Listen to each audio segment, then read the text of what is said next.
In Kansas City, this group of backyard bikers wants to make it to the big time.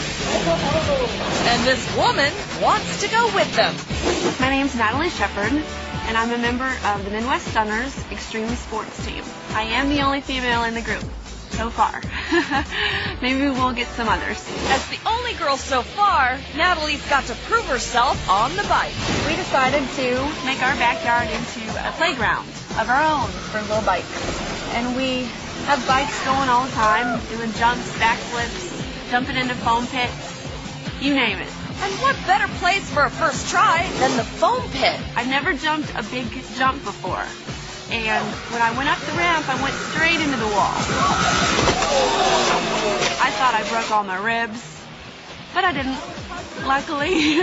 Maybe she needs to try a smaller jump first.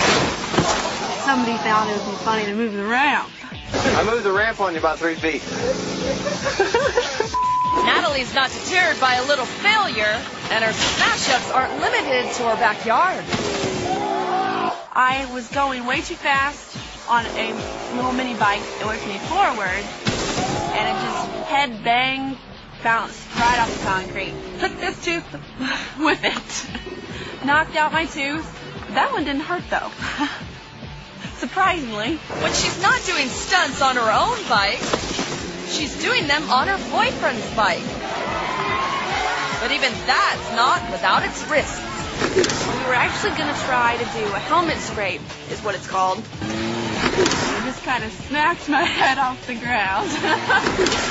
We haven't tried that one again.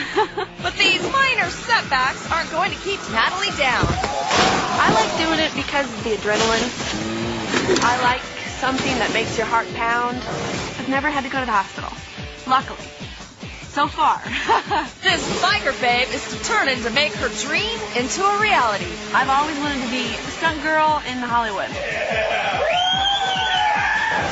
I think it'd be fun. And even if her stunts need work, we still think Natalie's ready for the big